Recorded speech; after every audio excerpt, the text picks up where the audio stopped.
Olá, a comunidade portuária e o setor de comércio exterior aqui da região estão mobilizados para mostrar os impactos da unificação do ICMS já em vigor a partir de janeiro de 2013.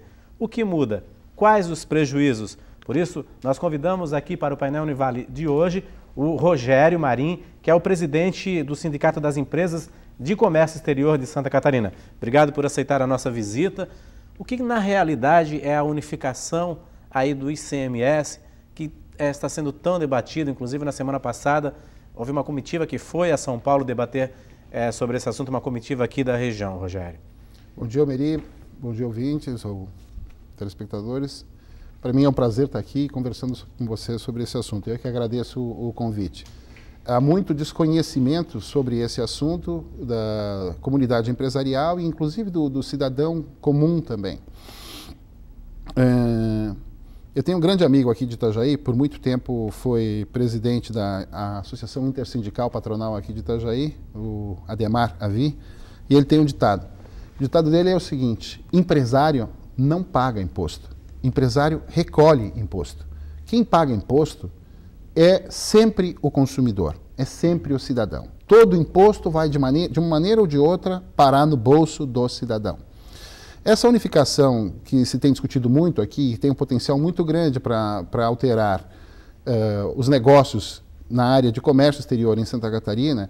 Na verdade, ainda não é uma unificação total do ICMS. Há uma pressão muito grande do Estado de São Paulo, através do governo federal, para que tenhamos um ICMS, que é um imposto estadual, com legislação federal. Para que isso? Para equalizar a legislação. Uma parte disso tem grande justificativa. O ICMS é um imposto, como é um imposto estadual, cada estado da federação tem um regulamento diferente, o que o torna muito confuso. As coisas são feitas de um jeito em um estado, de outro jeito em outro estado, e as empresas acabam tendo que entender de 27 maneiras diferentes o mesmo tributo. E isto realmente atrapalha os negócios, dificulta os negócios. Porque há empresas que têm sede em Itajaí, por exemplo, mas tem uma filial no Rio de Janeiro, onde o tributo é diferente. Exatamente. Então a gente tem que, mesmo que eu não tenha filial no Rio de Janeiro, se eu vender daqui para o Rio de Janeiro, eu tenho que entender a legislação do Rio de Janeiro.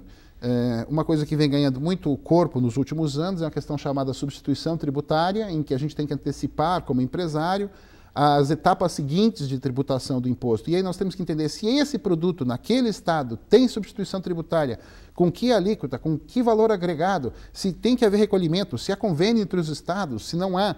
Então, hoje em dia, existem empresas que vendem softwares simplesmente para a gente analisar a questão do ICMS de cada produto que a gente vende.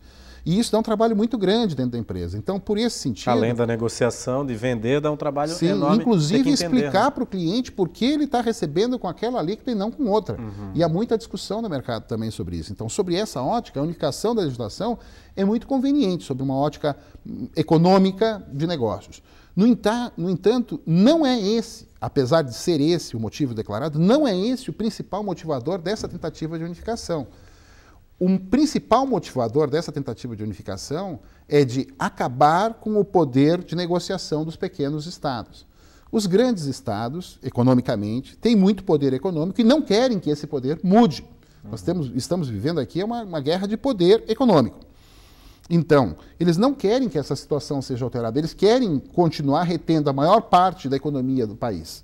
Quem seriam os grandes estados, por exemplo? O principal interessado nisso é um estado chamado São Paulo. São Paulo. Né, que já deteve mais de 40% da economia do país, hoje está perto de 33%. Esse percentual vem caindo, não porque a economia de São Paulo venha diminuindo, mas simplesmente porque a economia dos pequenos estados vem crescendo de maneira mais acelerada que a de São Paulo. E São Paulo não gosta dessa situação, eles querem manter o que eles têm, eles querem manter as empresas lá. Todos os estados buscam mais desenvolvimento, buscam mais arrecadação, buscam mais qualidade de vida para a sua população. E em geração de empregos também, né? E essa é uma situação que encontra um paralelo muito fácil de entender com a iniciativa privada. Existem, em qualquer ramo de atuação, existem várias empresas competindo pelo consumidor, competindo pelo cliente. E quem é o maior beneficiado disso? É o cliente, é o consumidor, porque a concorrência estimula as empresas a melhorar, ela estimula as empresas a entregar um resultado melhor, uma qualidade melhor, um preço melhor. Agora, No campo estatal, existe essa grande oportunidade, pelo menos em relação aos estados. O Brasil tem uma carga fiscal altíssima, né, que sufoca a economia nacional, que pesa no bolso do consumidor, pesa muito, o nosso custo de vida é muito grande aqui no Brasil. Então, existe oportunidade, e ela hoje acontece, que é da competição entre os estados. Os estados buscando atrair empresas e negócios, empregos, desenvolvimento, dão descontos em seu preço. Qual é o preço do Estado? O preço do Estado é o tributo, é o imposto. Nesse sentido, é uma infelicidade que a gente não tenha dois governos federais. Que a gente pudesse dizer assim, eu quero pagar IPI para o governo 1 ou quero pagar IPI para o governo 2. Porque ele, sendo único, ele não compete com ninguém. Já nos estados, nós temos a possibilidade da concorrência entre os estados. Então, existe muita conversa no país sobre uma coisa que se convencionou chamar de guerra fiscal, o que, para mim, é uma bobagem. Nós temos concorrência e essa concorrência é saudável. Agora, há pouco antes do programa, a gente conversava um pouco sobre a questão da telefonia. Quando a gente tinha telefonia como monopólio estatal, o serviço era pavoroso, caríssimo e não tinha ninguém satisfeito, a não ser aqueles poucos que tinham lá meia dúzia, uma dúzia, duas dúzias, uma centena de telefones que a gente alugava. Você lembra disso? Sim, alugar de telefone. Alugar um telefone. E aí a gente comprava um telefone. Isso é coisa recente, um telefone. Né? Questão de uma década e pouco atrás. Né? E quando isso foi aberta à concorrência, hoje nós temos o quê? As empresas telefônicas nos ligando e querendo instalar um telefone na nossa casa no dia seguinte. Ninguém fala em cobrar por isso. A gente tem as empresas de telefonia celular, que era inviável para o cidadão comum. Eu me lembro dos primeiros aparelhos celulares que chegaram no Brasil, custavam 10 mil dólares um aparelho, a conta mensal mínima era de $1.000 e por aí vai. E hoje em dia a gente tem mais aparelhos celulares no país do que gente morando no país. Mas por quê? É fruto da concorrência, é fruto da iniciativa privada buscando entregar um serviço melhor, com preço melhor, buscando um resultado. E nós temos essa grande oportunidade de manter isso entre os estados. Quando a gente tem um estado competindo com o outro, eles acabam reduzindo e oferecendo benefícios, oferecendo descontos no seu tributo. Ninguém se engane. No dia que a primeira montadora de automóvel conseguiu um benefício, conseguiu, porque todas operam com benefício hoje, o primeiro benefício, ela no primeiro momento aumentou a sua margem. No segundo momento, quando a sua concorrente também conseguiu o benefício e reduziu o seu preço por isso, a primeira também é obrigada a reduzir. Então, e ganha o consumidor, como você falou. O consumidor final acaba ganhando. No ano passado, a gente já começou a ter uma discussão sobre isso. Em 2011 já teve muita discussão sobre isso. E eu me lembro muito bem de uma reportagem de página central do Diário Catarinense, que falava da importação do MP3 player, que com o benefício de Santa Catarina e sem o benefício, e de que o empresário no final ganhava mais com o benefício de Santa Catarina porque o ICMS era reduzido. Não se enganem, o primeiro empresário que fez isso pode ter ganho mais. O segundo já reduziu seu preço para competir com o primeiro, e aí o terceiro reduziu mais ainda. Resultado, esse benefício de ICMS hoje está no bolso do consumidor, que está pagando menos pelo produto porque ele teve um benefício. Por quê? Com essa carga tributária que nós temos no país, eu recebo muitos empresários de fora interessados no Brasil. Hoje o Brasil desperta muito interesse internacional. E todos eles chegam aqui com absoluta convicção de que vão arrebentar no mercado, porque eles têm preço, eles já fizeram a pesquisa de preço aqui dentro, e o produto deles é muito mais barato. Quando a gente coloca a carga fiscal em cima, metade deles desiste. Porque eles veem a diferença entre o custo dele e o valor que o produto tem que ser vendido para o consumidor final no Brasil para pagar toda a cadeia tributária. Então, o que a gente tem com isso? A nossa carga fiscal é tão grande que qualquer movimento que tenda a reduzir essa carga fiscal é tremendamente benéfico. Então, nisso, a concorrência entre os estados, como já existe também na questão do ISS municipal, a concorrência entre os municípios acaba reduzindo, acaba sendo um freio. Se não houver freio, o Estado aumentará indefinidamente até o ponto de levar a empresa à morte os tributos. Porque nós temos uma situação em que é muito fácil aumentar tributo. O cidadão, o pagador, não tem opinião sobre isso, não tem voz sobre isso. Então, ele fica refém, na realidade. Né? Faltou caixa para o governo, aumenta o tributo. Faltou caixa, aumenta o tributo. Se não houver algum freio, e hoje não há freio na nossa regulação econômica, regulação tributária, Hoje o cidadão é escravo do governo. Nós trabalhamos do dia 1º de janeiro ao dia 15 de maio só para pagar tributo. Depois a gente começa a pagar as nossas coisas. E a gente vive uma situação muito interessante no Brasil, né? Toda empresa tem como sócio majoritário o governo. Porque a gente diz que é capitalista, mas primeiro o governo recebe seu tributo. Depois sobra alguma coisa para o empresário. E tudo isso está sendo cobrado de quem? Do consumidor. Empresário é um agente econômico, mas se o consumidor não comprar o produto dele, nada funciona. Então, no final, é o consumidor que paga tudo. Existe até um movimento que começou aqui por Joinville e hoje já ganhou o Brasil, né, que é o impostômetro, né, que é a medida do imposto, que eles fazem uma feira e o cidadão vai lá e vê quanto que ele paga de imposto. Então, por uma água mineral, uma garrafinha de água mineral, paga aí uns 42% de imposto. Né? Eu vou te dar um exemplo, Meri. Eu, em função do meu ramo de trabalho, eu viajo muito dentro do Brasil e fora do Brasil também. E inclui Estados Unidos, Europa e hoje em dia, principalmente, Ásia. Né? Coreia, China, Japão. Então, começo desse ano, eu estava em Beijing e fiquei lá por alguns dias e perto do hotel onde eu estava hospedado tinha um Carrefour. Porque sim, tem Carrefour, tem McDonald's, tem todas as cadeias internacionais hoje estão dentro da China. E no final de semana eu fui até o Carrefour para comprar alguma coisa e dar uma olhada como é que era um Carrefour na China. E aí eu me deparei com o quê? Com uma garrafa de água mineral de 600 ml vendida a 1 renminbi, que é a moeda renminbi ou yuan, a moeda chinesa. Sabe quanto dá isso em reais? Menos de 30 centavos. Menos de 30 centavos é o valor que uma garrafa de água mineral estava sendo vendida dentro do Carrefour na China. Me desculpe, mas produzir água na China não é muito mais barato do que produzir água no Brasil.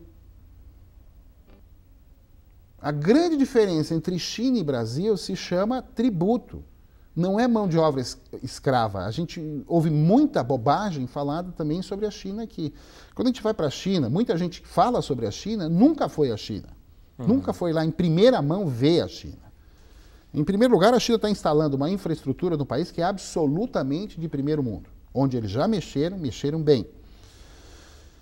E em segundo lugar, quando a gente conversa com o cidadão comum chinês, não com o empresário, mas com o cidadão comum, coisa que com um intérprete do nosso lado a gente consegue fazer, primeira coisa que ele te diz? A minha vida está melhorando. Ano a ano, a minha vida fica melhor. Isso é a primeira coisa que o chinês te fala. Quando a gente pergunta para ele sobre mão de obra escrava, ele diz assim, escravo? Eu prefiro 100 vezes trabalhar 8 horas por dia, que esse é o regime de trabalho hoje na China, 6 dias por semana. Para eles, sábado é dia útil normal. Tá? A diferença é que, nossa, para eles é essa. Hoje, a carga de trabalho legal na China é 48 horas. Aqui no Brasil temos 44 horas. Eu prefiro 100 vezes trabalhar 8 horas por dia, 6 dias por semana, por $200 de salário, porque por $100 você já não contrata mais o trabalhador médio chinês, e eu me lembro que há menos de 10 anos atrás o salário mínimo no Brasil estava abaixo de $100, ou pouco acima de $100. Eu prefiro trabalhar 48 horas por semana dentro de uma fábrica por $200 por mês do que morrer de fome no campo. Então, aquilo que nós poderíamos considerar no nosso nível de desenvolvimento econômico como um trabalho aviltante ou semi-escravo, para eles é muito melhor do que morrer de fome no campo. Okay. E o pessoal tem muito medo da China. Eu vou lembrar duas coisas. Em primeiro lugar, o Brasil já foi a China. Na década de 70, o bicho-papão internacional, o país que metia medo em todo mundo, se chamava Brasil. Crescia 10% ao ano, tinha mão de obra barata, energia barata, recursos naturais abundantes. Hoje é a China. Agora, quem vai frear a expansão internacional da China é o consumo chinês. Hoje, só 50% da população chinesa vive em cidades. Quando o resto da população chinesa for para a cidade, ou quando a maior parte do resto for para a cidade, e as cidades crescerem mais, todos os custos em sociedades industrializadas e urbanizadas aumentam. Isso já está acontecendo na China. A inflação na China hoje é um problema real. Todos os custos estão subindo. Por que um empresário chinês vai se dar o trabalho de mandar produto que ele está produzindo na indústria dele para o outro lado do mundo, se na outra esquina tem gente querendo consumir?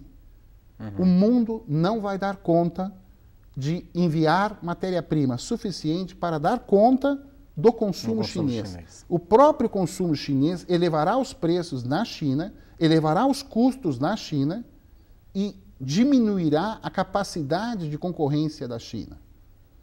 Então, não precisa ter medo para esse bicho-papão todo. Minha mãe é corretora de imóveis em Balneário Camboriú há 40 anos. E ela sempre me disse uma coisa muito, muito inteligente. Ela diz o seguinte: Rogério, tu conhece alguém que está fabricando mais 1 metro quadrado de terra? Não, não existe. Ninguém fabrica terra. Mas gente nasce todo dia. No longo prazo só vai ter um resultado. A terra ficará cada vez mais cara. Bem, uma função da terra é a produção de alimentos. O mundo tem o tamanho que tem. Daqui para frente, a gente só produz mais alimentos com mais produtividade. Nisso, o Brasil tem uma coisa que é fantástica, chamada Embrapa, né, que consegue todo ano aumentar a produtividade do nosso campo. Mas nenhum país no mundo tem a capacidade e o potencial de produção de alimentos que o Brasil tem. Então, o Brasil está extremamente bem posicionado para o próximo século, porque o mundo inteiro continuará precisando do nosso alimento, porque nós todo dia, troquemos de carro ou não troquemos de carro, temos que comer. Ok, Rogério, a gente vai fazer um rápido intervalo, daqui a pouco a gente volta a conversar com o Rogério Marim, que é o presidente do Sindicato das Empresas de Comércio Exterior de Santa Catarina, sobre essa mobilização aí para não unificação do ICMS. Será que é uma boa? Será que não é para aqui, para a região? Dá um instante só.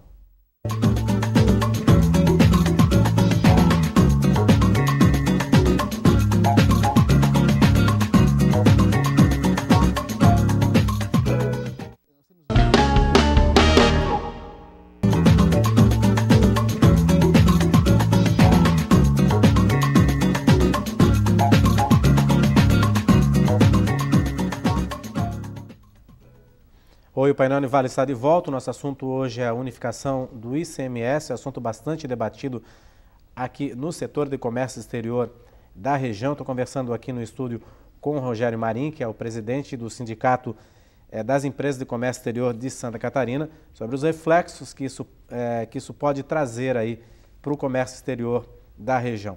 Rogério, então, o que a região pode perder ou ganhar aí com essa unificação do ICMS? Hoje Santa Catarina tem vários aí incentivos com o ICMS para as empresas de comércio exterior, para quem quer apostar nesse segmento, é isso? É isso. Breve histórico. Década de 70, um estado chamado Espírito Santo, que era um estado que tinha uma situação econômica bastante difícil, tinha uma economia baseada principalmente no café e tinha um porto importante chamado Vitória, criou um benefício, o Fundap. Era um benefício que estimulava, através da redução da alíquota de ICMS, o uso do porto de Vitória, né?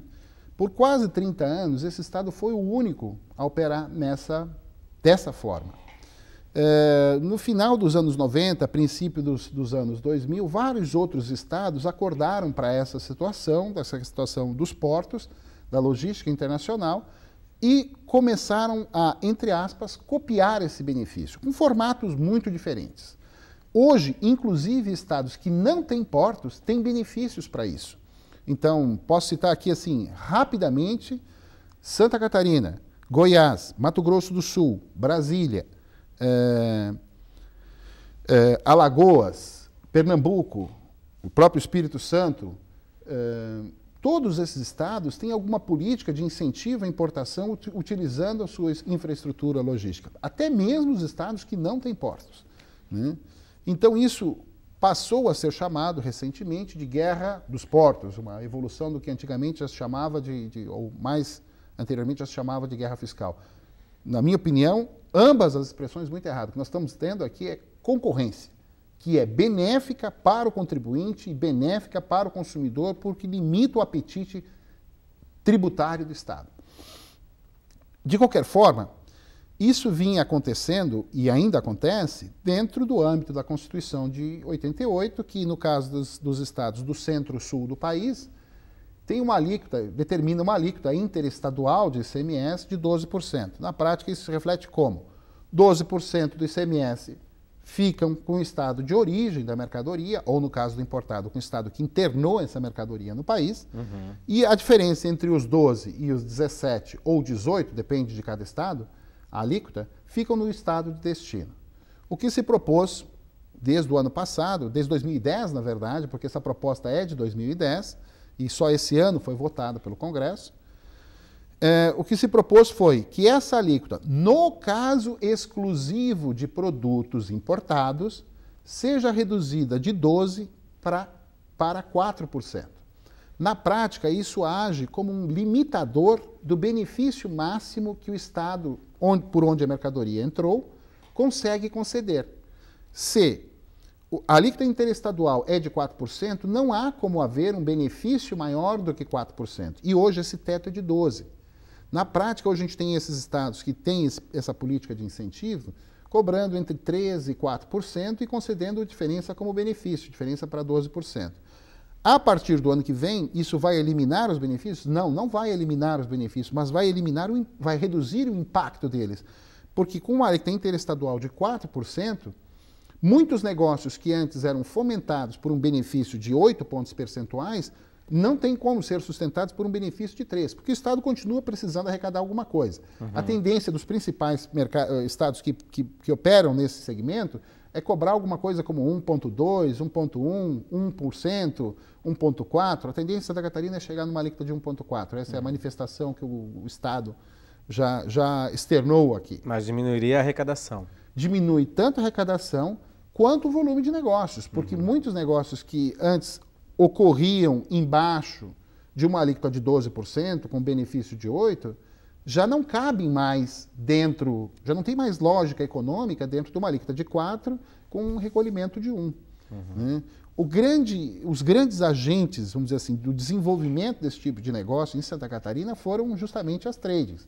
Por quê? O Estado cria uma política de incentivo, mas é o empresário que vai colocar o seu gerente de negócio, o seu executivo de vendas, a viajar pelo país todo, buscando novos negócios, buscando novos clientes, né? Porque existe todo um trabalho de convencimento a ser feito com o cliente. Isso não é fácil. Negócios nessa área de comércio exterior têm maturação especialmente longa, né? A gente tem que falar dentro do cliente com muitas áreas diferentes dentro do cliente, o fiscal, o legal, o jurídico, então até convencer estrategicamente a empresa. E a gente viu aqui em Santa Catarina, ao longo desses últimos 10 anos, o quê? Um movimento muito claro, em que, em primeiro lugar, a gente trazia a empresa para fazer logística por Santa Catarina, num segundo momento ela acabava instalando um depósito em Santa Catarina, daqui a pouco ela constatava que a mão de obra em Santa Catarina era mais barata que em São Paulo, que o aluguel era mais barato. Essa realidade mudou um pouco nos últimos anos, hoje nós temos um preço já um pouco maior, mas as coisas fluem melhor por aqui. E daqui a pouco essa empresa começa a trazer alguma unidade de produção também para Santa Catarina, com o conhecimento que há da diretoria, do corpo diretivo da empresa, com a aproximação que há do Estado, a gente vai paulatinamente trazendo negócios cada vez maiores dessa empresa para cá. Então, eu vou usar um exemplo de novo da indústria automobilística. Hoje nós temos 16 montadoras instaladas no país. Na época do Collor, quando ele liberou as importações, quando ele falou das famosas carroças brasileiras, né, nós tínhamos apenas 4 empresas aqui. Agora, nenhuma dessas 12 novas empresas começou no Brasil montando fábrica. Todas elas começaram importando e, conforme cresceu o seu volume, hoje em dia, em termos do mercado automobilístico, nenhuma montadora tem muito como evitar uma regra. Quando ela começa a vender perto de 100 mil unidades no mercado, 100 mil unidades anuais, ela é praticamente obrigada a instalar uma fábrica. Mas ninguém me instala uma fábrica para depois buscar 100 mil unidades de venda. Todo mundo começa importando e depois vai instalar uma indústria, né? Então, isso é benéfico para o consumidor nacional. Eu vou dar um outro exemplo da indústria automobilística. Recentemente, o governo aumentou em 30 pontos percentuais o IPI do produto importado. Movimento para lá de ilegal. Absolutamente ilegal, contraria, como eu já mencionei antes, o GATT, que é específico em relação a isso. O GATT é um acordo de 600 páginas. No artigo 3 está escrito que isso é proibido. Tá? De qualquer maneira, com essa regulamentação, aumentou o preço de 3% dos veículos vendidos no mercado brasileiro. 3%, que são os veículos asiáticos, que não vêm nem do Mercosul, nem do México e nem dos que são produzidos aqui. Okay. Mas o primeiro movimento que aconteceu depois desse aumento de IPI, sabe qual foi? Sabe qual foi a primeira montadora que subiu o preço? A Fiat. As montadoras locais usaram um colchão adicional que o governo colocou de proteção para elas para aumentar seus preços. Então o produto importado tem um grande papel na economia, que é regular o preço do produto interno. Ok, Rogério, queria agradecer você. A gente espera que toda essa movimentação em torno dessa unificação dê algum resultado aí, principalmente aqui para que nossos portos aqui continuem competitivos na nossa região também. Obrigado aí pela sua presença. Obrigado, eu que agradeço. Ok, obrigado. O Painel Univale volta amanhã. Até lá.